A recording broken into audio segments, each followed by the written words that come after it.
Myanmar आरो आफगानिस्तान बायदि जायगाफोरावहाय ट्रेनिं मोनबोनाय बायदि ECIबो फैदेरगोन बोरैहाय गनायथि होखो ट्राइबेल संघआ बोरैहाय गनायथि होखो सिभिल सब डिविजन अफिसारफोरा बोरै गनायथि होखो बा रायजो राजाफोरा थिनथाबनानै बिथांमोना मावदों बेबायदि दावराव देख्रेब सारखौ नायाखै होननानै बुंदों बेदर जादों आरो भेरिफिकेसन खालामनो गोनां दङ बा इनभेस्टिगेट खालामनो गोनां दङ। खुलुमबाय रायजो राजा नोंथांमोन फिन खनसेबाव हेल' एचपि ब्लगाव बयखौबो आंनि गोसो गोरबोनिफ्राय बरायनाय थाग्रोबाय। राजु नार्जारी बिथाङा मानगोनां जोंहा दावराव देख्रेब सार बिथांनि फारसे माखासे सोंथि खालामदों। आंबो साननैसो सम सिगां बिथांखौ मोनसे भिडिअनि गेजेरजों फंनैसो सोंलु खालामदोंमोन। बिथाङा मेसेजनि गेजेरजों खौरां हरदों जे आयं थाबैनो नोंथांनि सोंनाय बायदि बेनि जे फिनजाथाय बिथाङा थाबैनो लाबोगोन होननानै बिथाङा फोरमायहरदोंमोन। स' खोथाया जाहैबाय मा नब कुमार सरनिया बिथाङा STआनो होन बर' कसारियानो होन बा सरनिया कसारियानो होन जियानो हक बिथाङा दिनै जोंनि मोनसे STनि स्टेटास लानानैहाय नैबेफोरबायदि 10 बोसोरनिबो गोबांसिन सम बिथाङा जोंनि लकसभा बियाबाव जोंनि लकसभा मोनसे सिटखौहाय आवग्रिनानै लानो हानायनि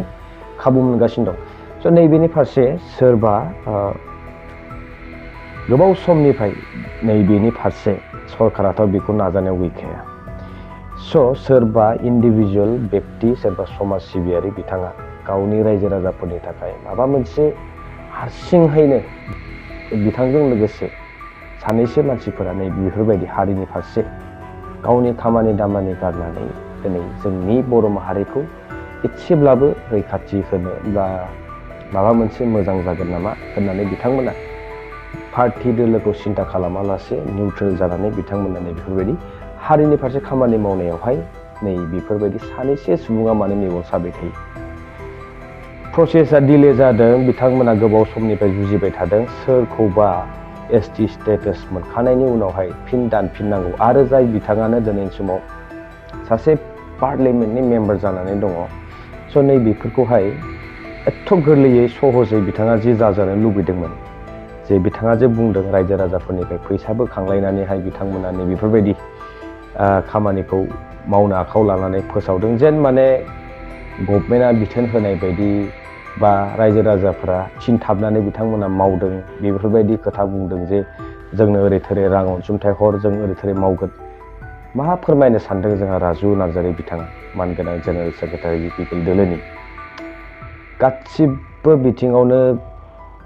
गासिबो खोथाफोरखौ लानानै नोंथांमोन बायदि दैदेनगिरिफोरा मानो नुथ्रोद मानो पलिटिक्सनि फारसे नारथ्रोदहरबाय थायो। रायजो राजा नोंथांमोननिसिम आं फंनैसो खोथा सोंनो सानदों। दिनै जोङो मिथिगौ गोबाव सम एबसुआ आन्दोलन खालामबोदोंमोन मोनसेल' अनलि वान टार्गेट वान भिजन जों बयबो नुदोंमोन जों बयबो हास्थायदोंमोन बिथांमोनाबो बेखौनो जोंनि सेरावहाय खनले बारम्बार बुंफ्लेबाय थादोंमोन जे बड'लेण्ड मोनागौमानि जों जिराया बयबो जानजि खाफ्रानानै दिनै जोंनि स्टेटहुडनि थाखाय बड'लेण्डनि थाखाय नांथाबनांगोन होननानै जों खांनानै हराखैमोन नामा? सोरबा न'खराव बानलु संख्रि थाव बोथिसे ओंखामाव मोनजायाब्लाबो अरजाया होननानै बिथांमोनहा बयबो जि हायो अनसुंथाइ हरदोंमोन। दिनै जोंबो आसरित जायो जि एथ' गोलाव सम आन्दोलन खालामखांनायनि उनाव दिनै बिटिआरखौ मानो लाना फैखो बड'लेण्डआ बहा? दिनै नोंथांमोना सोरबा सानैसो व्यक्तिफोरा गोसो गुदुं जानानै बेफोरबायदि समाजनि मोनसे खामानि मोनसे नाजादों जोंनि बर' हारिनि थाखाय। सोरबा स्टेटास मोनखांनायनि उनाव दिनै MPआनो जालांबाय दान खननैयानो जालांबाय एबसुलुट मेजरिटि लानानै बिथाङा सासे इन्डिपेन्डेन्ट हिसाबै दिनै बिथाङा MP मासिखौ हल्ड खालामनो हादों। बैफोरबायदिजों सानैसो साधारन मानसिफोरा चेलेन्ज खालामनायावहाय जोङो थुलुंगासो होनांगौ ना बिथांमोनखौहाय जों दिनै बायदिसिना सोंलु सोंथि खालामनानै बिथांमोनखौ सिरिहै दलरै थानो थाखाय खावलायनांगौ? बबे साबसिन जागोन बिथांनि बायदिब्ला? दिनै बिथाङा जे सोंलु खालामदों नब कुमार सरनिया कसारि हिसाबै गेलेयाखै बर' कसारि हिसाबैसो गेलेदों। सैथो बाथ्रा बर' कसारि हिसाबै गेलेनायखायनोथ' बर' कसारि हिसाबै बिथाङा एसटि स्टेटासखौ लानायनि थाखायनोथ' केस खालामनाय जादोंमोन। बिथांनि फारसे सिआइडिआ क्लेम खालामदों दे नब कुमार सरनिया बिथाङा माखासे फेक एसटि स्टेटास लानानैहाय गेलेदों नामा सन्देह जानानै बिथांमोना हाइकर्टआ फिन खनसे नैबेनि फारसे इनभेस्टिगेट खालामनो थाखाय खावलायदोंमोन। माखासे डिटेल्सखौ आं नोंथांमोननो इन्डिया टुडेनि रिपर्ट मथे डिसेम्बरनि 26, 2022 गुवाहाटी हाइकर्ट 23 डिसेम्बर खालि अर्डार होयो जे बिथांनि जितु एसटि स्टेटास नैबेखौहाय फिन खनसे भेरिफिकेशन खालामनो गोनां दङ बा इनभेस्टिगेट खालामनो गोनां दङ होननानै बिथांखौहाय कर्टआवहाय माखासे एफिडेभिट फाइल खालामनो थाखाय खावलायदोंमोन। बेनि उनाव हाइकर्टनि बिथोन बायदि सिआइडि अफ आसाम बिथांमोना माखासे फाइन्डिंसफोरखौहाय जिहेतु बिथांमोना इनभेस्टिगेट खालामनानै जि फाइन्डिंस मोनदोंमोन बेफोरखौ जमा होयो। बे फाइन्डिंसफोरखौहाय जमा होयो। बेनो जाहैबाय मा बिथांमोना मा फाइन्डिं खालामदोंमोन होननानै बुङोब्ला मा नायबिजिरदोंमोन जे नब कुमार हिरा सरनिया बिथाङा एसटि प्लेन नंगौना नङा आरो बिथांनि सार्टिफिकेट जितु इस्यु जादोंमोन बे थार नंगौना नङा नैबेनि फारसे स' बेयावहाय माखासे डिटेल्सफोरखौ बिथांमोना कालेक्ट खालामदोंमोन। बेनो जाहैबाय बिथांनि बिफानि मुं बेनो जाहैबाय late Lakshi Kanta Saraniya. Officially record मथे बर्तमान हेलिं from Dighalipar Tamulpur under Baksa district. बिथाङा बर' कसारि हिसाबैनो स्पष्ट लिरनाय दंखायो। स्पष्ट जोङो बै समावबो जों मिथिखादों। नाथाय जोंहा दुखुनांथाव बाथ्रा बेसो जोंहा राजु नार्जारी बिथाङा माबोरैहाय बेखौहाय मिस इनफरमेशन कालेक्ट खालामनानै बेबायदि फोसावखो। जानो हक फारि फारि आं बुंलांसै। अबियसलि बिथाङा नायाखै मा मोजाङै बिथाङा जि दावराव देख्रेब सारखौ नायाखै होननानै बुंदों। बेदर जादों आरिदों रंजादोंमोन बमा गावदोंमोन होनना बुंदों। नाथाय जों मिथिगौ बबे बबे बिथिङाव बबे बबे समाव सोर माबायदि बमा गावथिंनायमोन। स' जानो हक सावरायग्रोनि डिटेल्सखौ नोंथांमोननि सेरावहाय आङो स्पष्टहै बुजायनो नाजानि मा आपडेट्स फैदोंमोन लास्ट जितु 26 डिसेम्बराव आपडेट फैदोंमोन। स' बे बोरैहाय आपडेट फैनाय बेखौ आं नोंथांमोननो क्लियार खालामनानै होग्रोनि बेनि उनाव माखासे खोथाखौहाय सावरायनो थांगासिनो दं। स' बिफानि मुंखौ खोन्थाबाय लेट लक्षी कान्त सरनिया हेलिं फ्रम दिघालिपार तामुलपुर बाक्सा डिस्ट्रिक्टनि आन्दारावहाय बर' कसारि होननानै स्पष्ट लिरनाय दङ। जोंबो मिथिगौ बर' कसारि हिसाबै बिथाङा एसटि स्टेटास बोरै मोनखो होननानैथ' केस होनाय जादोंमोन। बे स्पष्ट जाबाय। सेप्टेम्बरनि 12, 2011 सनाव by the vice president all Assam tribal Sangha Tamulpur district unit and countersign by sub division officer civil Tamulpur साब डिभिजननि 19/10/2011 आव बिथाङा बर' कसारि हिसाबै मोनसे एसटि सार्टिफिकेट बिथाङा दिहुनो। स' नैबेयावहाय काउन्टार साइन होनाय माखासे सुबुंफोरानो जाहैबाय एसडिअबो दंमोन आरो बिदिनो ट्राइबेल आसाम संघनि भाइस प्रेसिडेन्ट बिथांजों लोगोसे सिभिल एसडिअ काउन्टार साइन होनानै बिथांनो एसटि स्टेटास सार्टिफिकेटखौहाय हरो। जानो हक हाउएभार रेकर्ड्स अबटेन माने मा होनदों बेयावहाय during the course of inquiry reveal that the parents नाथाय बेयावहाय फाइन्डिंसनि गेजेराव ओरैबायदि माखासे नायबिजिरनायनि गेजेरजों माखासे खोथाफोरा सोराङाव फैदों जे बिथाङा ग्रेन्डसनमोन माने बिथाङा फिसौलामोन सोरनि बिथांनि टाइटेला मामोन नैबेसो दा आसल खोथाया। स' बेयाव फैबाय मा बिथांनि जितु ग्रेन्ड पेरेन्टस माने बिथांनि जितु ग्रेन्ड पेरेन्टस बिथांनि बिबौ बिथांनि बिबै बिथांमोननि मुङा मा बिथांमोना बबे कास्टनिफ्राय फैमारनाय नैबेयावसो रोखा फोरमान जायो जे बिथांमोना नब कुमार हिरा सरनियानि बिबैनि मुङानो जाहैबाय अफिसियेल रेकर्ड मथे जिहेतु बिथाङा बाहायबाय थायो सारुकस बा दास बा डेका नैबेफोरबायदि टाइटेल सारनेम्सनिफ्राय फैयो जायनाखि जोंनि बर' कसारि स्टेटासआवहाय गोलैया। आरोबाव मोनसे फोरमाना बेनो जाहैबाय नब कुमार सरनिया टाइटेलखौ लानायनि सिगां बिथाङा माखासे स्कुल रेकर्डसफोरावहाय मोननो हादों मा बिथाङा डेका हिसाबैसो गावनि सारनेमखौ बाहायोमोन। बे सिआइडि आसामनि इनभेस्टिगेट खालामनानै ME school MB school middle स्कुलावहाय बे माखासे रेकर्डसखौ मोनो जे बिथांनि टाइटेला 1983 समावहाय नब कुमार सरनिया नि जायगायाव नब कुमार डेका सो लिरनाय दंमोन आरो सान अफ लक्षी कान्त डेका लिरनाय दंमोन जायनाखि दिघालिपुर as entered in serial number 59 होनाय रोखा फोरमान दङ जायनि जाहोनाव नै बेफोरबायदि इनभेस्टिगेशना माने थरो इनभेस्टिगेशन खालामनो गोनां जादों सहज नङा माने सासे एमपी बिथां जायनाखि स्टेटास बोरै मोनखो यावहाय गोबां खोथा फैयो ECI बो फैदेरगोन बोरैहाय गनायथि होखो ट्राइबेल संघआ बोरैहाय गनायथि होखो सिभिल सब डिविजन अफिसारफोरा बोरै गनायथि होखो स बेफोरनि फारसे सालिजारि खालामनो गोनां बा सोर दसिमार सोर अबेहाय मिस्टेक खालामनाय बेफोरखौ स गोरलै नङा बेनि थाखायनो बिराद थरो इनभेस्टिगेशन जादों जायनि जाहोनाव माखासे प्रसेसफोरावहाय डिले जादों जानो हक बेनि माखासे तथ्यफोरा याव दङ जे बोरैहाय बेनि इनभेस्टिगेशनफोरा जानाय आरो आरो मोनसे इन्ट्रेस्टिं खोथा बेनो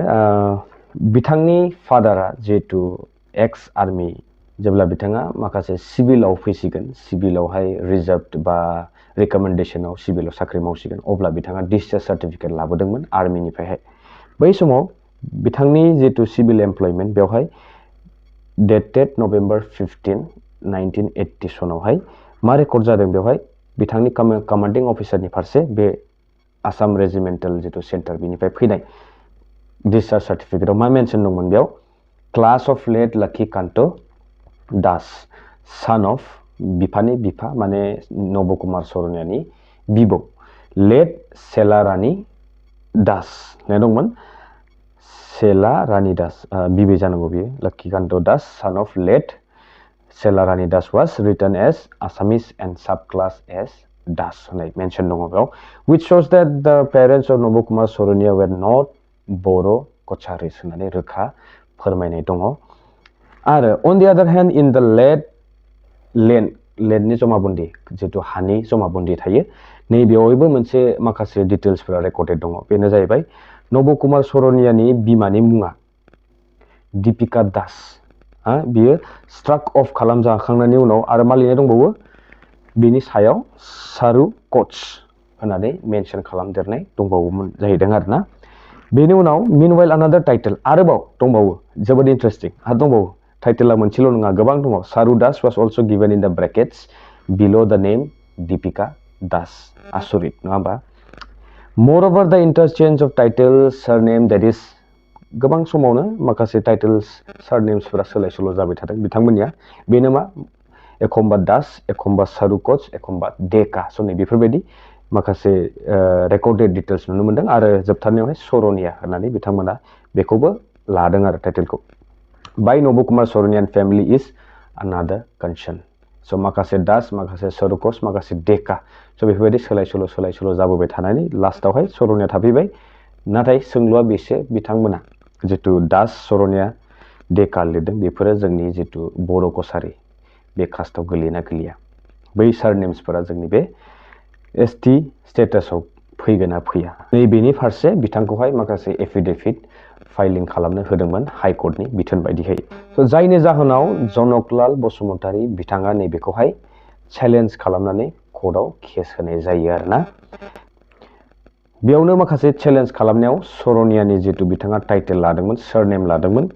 स नैबेनि फारसे ST स्टेटास सरनियाया मोनथावना दंना गैया स नैबेफोरखौ नायबिजिरनायावनो गोबां खोथाया ओंखारलांबाय जे बिथाङा सरनिया कास्टनिफ्राय फैयाखै बा बिथाङा दासमोन ना देकासोमोन स नैबेफोरबायदि बेले बेजे जादों जेन हक जोंनो नांगौ मा जोंनो जायखिजाया जुदि बिथाङा ST नङाब्ला बिथांनि जितु ST स्टेटास बिथाङा जि मर्यादा मोनदों दिनै जोंनि मोनसेल' ST सिटखौहाय बिथाङा दखल खालामनो थाखाय खाबु मोनदों नैबे जेरैखि जाया लागै 5 बोसोरानो जाथों बा 10 बोसोरानो जाथों जाहाथे उनफोरावहाय फिन बेबायदि फेक सार्टिफिकेट लानानैहाय जोंनि मोनथावना जोंनि मोनथायफोरखौहाय नैबे बिथांमोना बेफोरबायदि सोरबाफोर आरो सानबावदोंबा जाहाथे बिदि खाबु मोना स इट्स नेभार लेट बाट लागे समानो लाथों गोबावनो जाथों नाथाय बेफोरबायदि जाहाथे उननि समफोराव जाबावा जोंनो नैबेखौसो जोङो फकास खालामनांगौ बेखौसो जोङो टारगेट खालामनांगौ राजु नार्जारी बिथाङा एसे थौले बुजिदों नैबे बेलायावहाय 3 बोसोर बिथांमोना जुजिनानै माखासे नायबिजिरनायबो जाबाय स बे मोजां बिथांमोना जे मावदों भलुन्टारिलि बिथांमोना जे नैबे खामानिफोरखौ मावनो थाखाय आवगायदों सोरबा बायदिया सरकारनि बिथोन मोननानैबो रां थफ्ला मोननानैबो बिथोन होब्लाबो थिनबाबो अर्डार होब्लाबो मावबावा नाथाय गोसो गुदुं जानानै सोरबा मावनायखौ डिसकारेज खालामनाङा थुलुंगासो होनांगौ encourage them so that they can do far better than this what they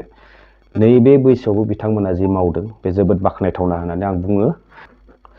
बेनि उनाव माखासे खोथाफोरखौ नायबिजिरनानैहाय हाइकर्टआ मा बेखौहाय फिन खनसे स्क्रुटिनि खालामनो गोनां दंबावो होननानैहाय बिथांमोना स्टेट लेभेल स्क्रुटिनि जाबावनांगोन बेनि थाखायनो कमिटि बानायनानै होयो आरो बेनि फारसे एमपि जितु माखासे एलिगेशन फैदों एमपिनि फारसे नैबेनि फारसे जोबोद गोथौयै नायबिजिरनाय जाबावगोन होननानै बिथांमोना फोरमायदों बेनिफ्राय जों बुंनांगोन मानगोनां एमपि हिरा सरनिया बिथाङा बर्तमान बबे बेकग्राउन्डनिफ्राय फैनाय जों बयबो मिथिगौ बेखौ हिरा होननानैबो मिथियो जाहैदों बिथाङा जितु ULFA नि सोद्रोमामोन बिथाङा म्यानमार आरो आफगानिस्तान बायदि जायगाफोरावहाय ट्रेनिं मोनबोनाय बावसो होननानै जों मिथियो आरो GSP जि दोलो दादों बिथांमोना बे मानि थाखाय दादों दिनै गोबाङानो मिथिगौ जानांगौ गोबाङानो मिथिया बिथांमोना जोंनि जितु सेपारेट डिमान्ड फर स्टेटहुड नैबेनि फारसे बिथाङा बेरेखा खालामनानै जितु जोंनि बर'फोरनि मोनसे डिमान्ड सेपारेट लेन्ड बा सेपारेट स्टेटहुड जितु बड'लेण्डजों दाबिबाय थादों नैबेफोरखौ बिथांमोनाहाय नन बर' बिथांमोनखौहाय बर'नि एगेन्स्टआव भट थुनो खावलायनायलाय बिथाङा 6 लाखनिबो बांसिन भट मोननानै देरहासार जादोंमोन स' बे खोथाखौ जोङो जिबनाव बावनाय नङा आरो बावनोबो नाङा नैबेनि फारसे जोङो गोबां सिन्ता सरसा खालामनो गोनां गावजों गाव बेले बेजे गुलाय गुजाय लाबोबाय थायोब्ला खिन्थु बे जोंनिसो खैफोद फैबाय थानाय समफोराव जुदि हिरा बायदिखौ सायाव दोननानै आरो हारिनि फारसे मावनो ओंखारनाय भलुन्टारिलि साहस खालामनानै फैनाय बिथांमोनखौ डिसकारेज खालामनाया साबसिन जागोन ना सोरबा फेक सार्टिफिकेट लानानै जोंनिनो मोन्थायखौ सेनो नाजानाया साबसिन जागोन स' रायजो राजा नोंथांमोना नैबेनि फारसे मा बुंनो सानो कमेन्ट्स खालामनानै फोरमायहरनो हागोन आरो आंनिबो माखासे एनालाइसिसफोरा गोरोन्थि जानो हानाय